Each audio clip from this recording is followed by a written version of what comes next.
Up in these Himalayan mountains, you feel you can almost touch the sky.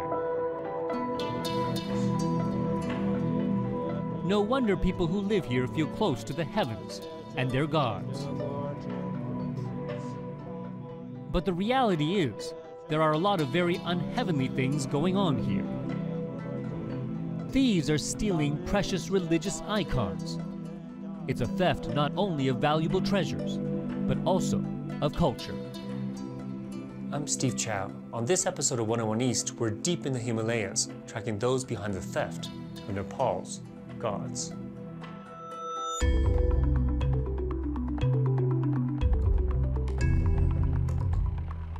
The drive into Nepal's remote region of Mustang starts here, 3,000 meters high. Dusty, dangerous, yet stunning. Tashi, this place is beautiful. I know, huh? It's amazing. It's just tucked away in the corner of the Himalayas, you know? So, For Tashi Bista, these mountains are not only home, they're a place he's fighting to protect. I grew up here all my life, you know? I love it. I mean, like, every time I'm away, I just can't wait to be back, you know? It never, ceases to amaze me. I have, such a strong feeling of belongingness to the place, you know? A sense of belonging to an ancient Buddhist culture, dating back centuries. Mustang has always been just a very unique, isolated kingdom. And until 1992, there were no visitors allowed into the area. So there's a very strong sense of a living heritage that still governs a lot of life today. But it's a religion and culture at risk. Yes, yes.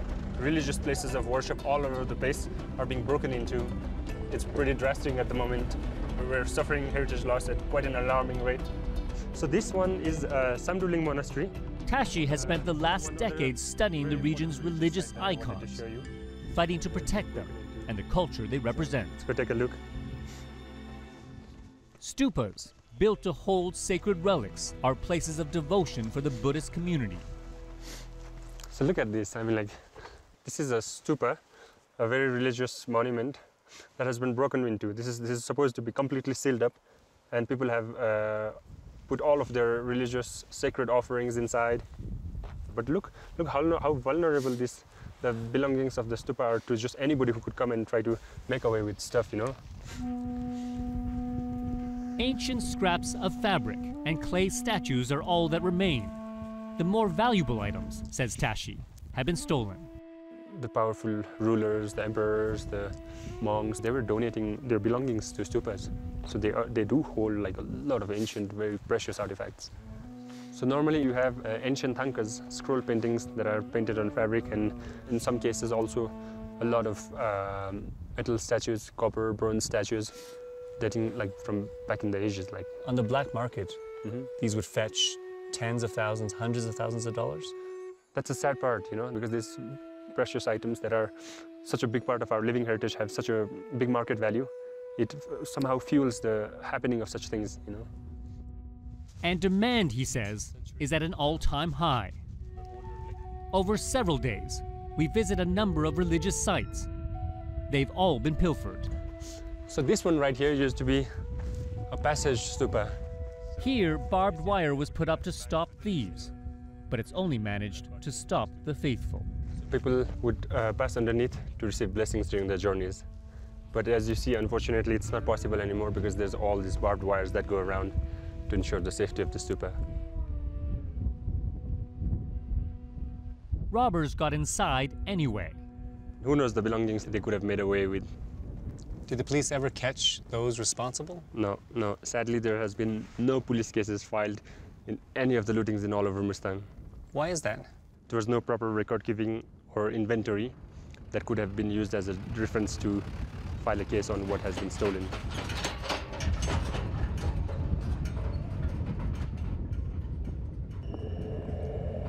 To better understand what's being lost, Tashi takes us to a monastery, which so far has kept their treasures secret from outsiders. Safe, under lock and key. Come on in. This is an ancient collection of Namgyal Monastery. Inside are dozens of Buddhist statues, all priceless treasures. Look at this one, you know? This one, look how interesting, how intricate the patterns, the designs, the details, you know? The handiwork is incredible. It's absolutely, I would imagine people probably spent like, I don't know, decades or lifetimes coming up with these masterpieces, you know? How old would you say this one is? I think this could be anywhere between 14th to 15th century. And look at this, another absolute masterpiece here. Wow. Really, really ancient, 11th century. 11th century. Exactly, so it's 1,000 years old. How much would this go for on the black market? Oh, I wouldn't be able to tell for sure, but I wouldn't be surprised if it fetches a few $100,000 or so. But then it's not the kind of value that we look up to. For us, it's the religious value. You know, these are like very important symbols of something that binds the communities together, you know. A treasure like this, if taken away, would be an absolute disaster.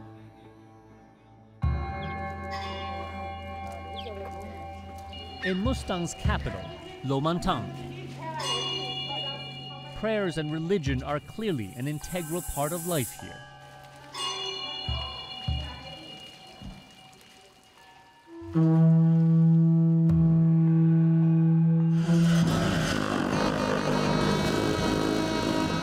In the town's main monastery, monks perform the same rituals that have been carried out for centuries.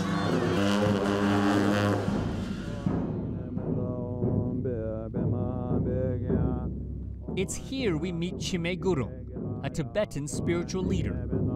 He's also concerned that the thefts are not just a loss of treasure, they are harming the Buddhist religion itself. Welcome to the Chile Monastery. Chime takes us to a hall that's normally off limits to outsiders. He has something to show us. It's an ancient manuscript. Every holy script have three different cover. In Tibetan, we call the legbum, and the legshin and legtak. It means the wood and the cloth and the belt. More than 700 years old, it's considered so priceless and so significant to their religion, it's never been shown to a foreigner before. Wow. Yeah. It's a very important script, very valuable manuscript, because all this written by the gold handwriting. Every page of Buddhist teachings is meticulously written in pure gold. It was rescued from a neighboring stupa after a break-in. We brought it in for a year, because the stupa is a very unsafe way. That's why we keep it here. A second manuscript, also written in gold, has already been stolen, and with it, ancient Buddhist teachings. If we can't launch, then what is the value? What is the Buddhism? You didn't have a script like this. It's very sad news for us.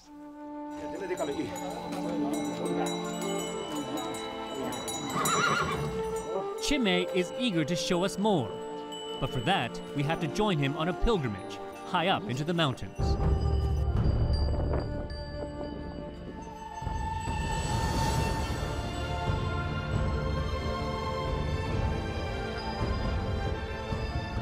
The journey takes us through more of Mustang's incredible landscape and sights. So this is Mustang cave, the cave that people before the 14th century.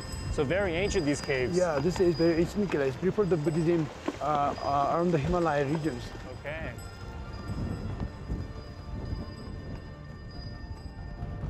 Chime asks us to keep our destination a secret, for fear we could lead thieves to their hidden icons. Many hours later, we arrive in a valley and begin to climb.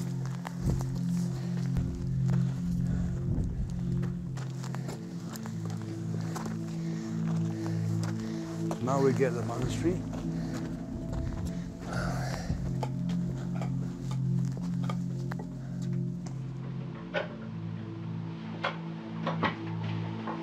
Oh wow, beautiful monastery.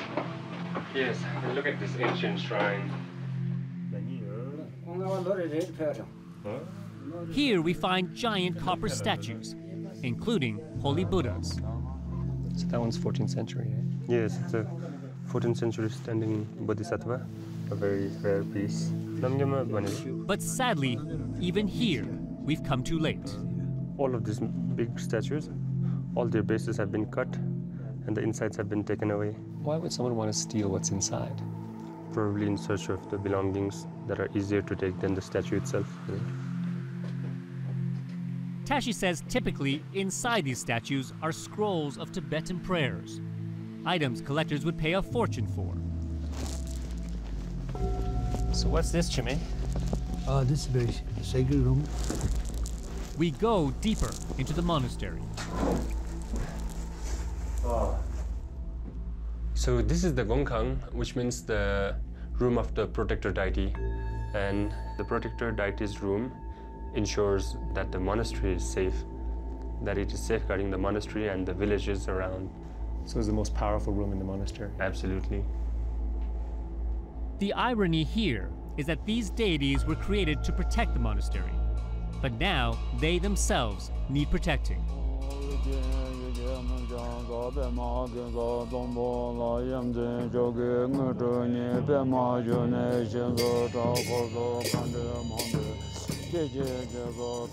Later outside, Chime and his monks carry out what they came to do, holding a special ceremony, asking for higher powers to keep the monastery and its gods safe.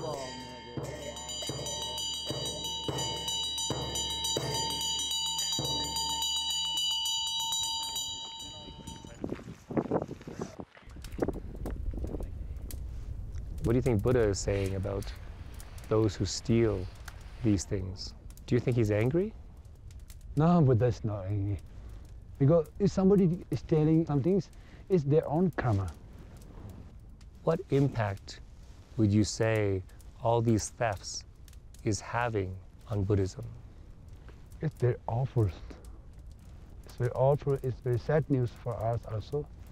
Because if the statue of Thangka is not inside the monastery, how people they get blessing from there? The more ancient the things are in religious places of worship, the more stories and histories and tales of their worship have been passed down for generations. And so people just have more faith in it, you know. And when it's gone, of course, the faith is also gone. We want to track down those robbing Nepal of its spiritual treasures. So we've come to the country's capital, Kathmandu. It's here, we're told, dealers in illegal antiquities ply their trade. Posing as buyers and wearing hidden cameras, we enter a store on Kathmandu's most expensive street. Nice to meet you. Namaste. We're shown to a back room. Hi, how are you? Fine. Nice to meet you. Thank you. I want 2 pieces.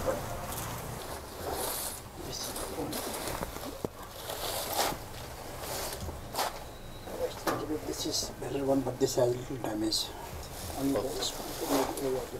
We soon see he has far more than 1 or 2 pieces. Oh, okay. And they are all ancient. What timeline would you place that at? This is around like 14, 15. 14th to 15th century. Could be. In Nepal, selling artifacts more than 100 years old is a crime. How much for these two? This one is $70,000. This $65,000. 70,000. He introduces himself as Deepak Shakya and says his family has been dealing in antiques for generations. This business is first started by my grandfather. Oh, This is my grandfather. that's your grandfather. How many years then altogether for the family? Must be 65, 70 years. 65, 70 He years. is the one to open the first this art shop in Europe. Before there was no art shop in Kathmandu. He is the first one. Deepak also says his grandfather was called on by Nepal's king to sell to royal visitors of the country. He invite this my grandfather and his friends all invite to put the store on the palace so that the guests will choose and buy. We press him on how he smuggles antiques out of the country. What about papers and shipping? Shipping is no problem. I can do. Export paper, yes. No Can problems? do, no problem. By law, the country's Department of Archaeology cannot issue export papers on items more than 100 years old. But Deepak says he has a tried and proven way. So government, no problem getting these out? I mean, we have to give some money to Undercover, otherwise, no problem. Okay. I mean, it's not legal, Okay. but still, I mean, we can get the stamp. It's no problem. This is. And according to Deepak Shakya, his contacts include some of the world's top dealers, auction houses, and museums. Many pieces from my hand is gone through, so I have the. And I have many dealers. Yeah. In New York, many dealers I know. In New York, yes. 10, 15 years before, many, the Christies, the Sotheby's, there are many comes here. So I always do with mostly with the dealers. Okay, great. So like Rubin Museum? Yes. Yes. Rubin's, mostly my father has a lot of connection. Oh, really? Okay. Rubin's, Christie's and Sotheby's, I have many. Thank you very much. Much appreciated. Really a pleasure meeting you. Thank you very much. All right. We leave, promising to return and take what we've uncovered to police. Director, Hi. nice to meet you. Hi, how are you? Good, I'm Hi, Steve hi. from Al Jazeera. I'm Pushkar, Director, CIB. Pushkar Karki heads the Central Investigation Bureau, Nepal's equivalent to the FBI. He's keen to see our evidence. How much for these two? This one is $70,000, this $65,000. So government, no problem getting these out? I mean, we have to give some money to Undercover, otherwise, no problem. Correct. So in this case, he was referring to the Department of Archaeology's Yeah, I know. export stamp. I understand this. He is definitely engaged in criminal activities. Yeah. He knows what the laws are. He knows he has to make fake documents to transfer them. He knows, and he's clearly telling that he has to bribe people. What are your thoughts? Well, this is something, if you ask me frankly speaking, the police hasn't looked at it in this depth yet. How surprised are you that this sort of operation is going on right here in Kathmandu? I'm very surprised. I mean, in a way, it's our. I do admit that we should have been more proactive on this. Is it enough for your force It's to enough act? for my force to act. It is. It is enough.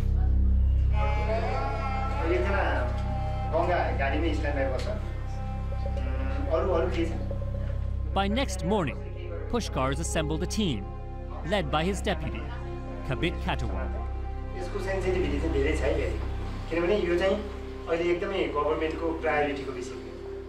20 officers have spent the night planning a raid. You oppose to this shop.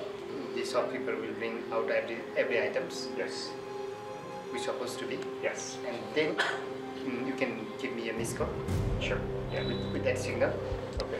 And move forward. Okay. Great. Sounds good. We've been asked to help by again posing as buyers. Our role is to confirm the dealer still has antiquities for sale. Thank you so much. Good luck to everybody. As undercover officers take their positions, we head for the store. Hello. Namaste. Good to see you again. Back in the shop, we again meet with Deepak Shakya. 2 items I had sold, the big one. He says he's sold some of the items, including the one that cost $65,000. But not all. Oh, this one is still here. Okay. He's also acquired new ones, including some Hindu artifacts. So this was put in temples, right? Or doorways, Temples or doorways. doors. Having confirmed that Shakya still has idols for sale, Yeah, let me make a phone call. I signal Kabit and his men. They move in. Namaste. Namaste. I'm for you. You are the buyers? I'm sorry, I'm just What looking. are you doing? I'm just looking, sir. What is this? Here. Throughout the store, authorities uncover hidden artifacts. यो पुरातात्विक विषयहरू तपाईले देख्न पाउनुहुन्छ हैन यो antique आइटम्सहरू तपाईले देख्न पाउनुहुन्छ तपाईले सबै निकाल्नुहोस् तपाईले निकाल्नुहोस् Over the course of the day, investigators raid 3 stores in Kathmandu, all belonging to the Shakya family. They seize more than 100 antiques. Deepak Shakya and 2 others are brought into police headquarters and charged with trafficking. They face up to 5 years in jail. The raid went well. My guys are still on the documentation. That's something needed to produce from the court. It was a good operation. There's a lot of activities involved here. You buy, you sell. There's a network where it goes, where it ends. So this is a long chain. CIB Director Karki wastes little time in rattling that chain of illegal trade. At a press conference, he shows off the illegal antiquities seized and confirms Nepalese police are investigating Deepak Shakya's shippers and customers. यसमा प्रायः जस्तो मूर्तिहरू चाहिँ नि यो एउटा cargo एचएलके इन्टरप्राइजेसबाट बाहिर गएको देखिन्छ र यसमा चाहिँ नि अमेरिकासम्म पुगेको हामीले प्रारम्भिक सूचना पाएका छौँ विभिन्न म्युजियमहरू पुगेको पाएका छौँ. And one of those museums the police confirmed is being investigated is the Reuben in New York, home to one of the most outstanding collections of Himalayan antiquities in the world. So this is your section on Nepal. Exactly. This is our floor that features the masterworks from the collection. We're here in the region where we talk about. Yorit Britschke heads the museum and agrees to show us around. The Reuben has more than 3,800 Himalayan works of art in its collection, including some of the finest copper and bronze statues in the world. This is really quite amazing piece of craftsmanship. There's a sense of power and movement, yet it's really got this sense of monumental calm. And how did the Reuben come to find this piece? This piece has a long history, as I recall, of being in the West already. It was, I believe, in the 60s that it was in the US and then was collected by several collectors, in fact, before it entered the collection of the Reuben family and was then... While most of the collection is displayed in typical museum fashion, in one room, the Reuben has also built a shrine. Because that's what those paintings were painted for and what those sculptures were created for is, you know, to serve a living tradition, which... Their visitors get a true cultural experience. But what about the Nepalese, who once worshipped these icons? Should items be returned back to your country? I don't think I'm going to answer that. I don't have a good answer for that. You don't have a good answer for that? Because it's a very, you know, saying this very generally, it's very hard. And that's not the only question he finds hard to answer. In Nepal, authorities recently arrested a number of antique dealers. Has the Reuben Museum done any dealings with Deepak Shakya or his family, the Shakyas? I don't think we should answer that, do we? The museum's PR person intervenes. We'd have to do a lot of research to know that. Do you want to say that? Do you want us to get back to you about it? That would be, yeah, that'd be good. Yeah. It was just a recent raid. Well, we'll get back to you on that. Yeah, I think that's yeah. A few days later, the Reuben emailed to say to their best knowledge they don't have any connection, nor objects from Deepak Shakya or his family. And they have strong guidelines against buying items known or suspected to be stolen. Christie's and Sotheby's also both deny selling any stolen artifacts and state they have no record of ever having dealt with the Shakya family. Back in Mustang, Tashi says he doesn't fully blame museums or collectors. I believe that not every museum or not every private collectors realize that their collections or some artifacts that they own have been stolen, you know, because it's a very long process on how these artifacts are stolen and how they travel to different parts of the world. But no matter who's responsible, it's estimated that more than 80% of all Nepal's religious artifacts have been stolen and sold abroad.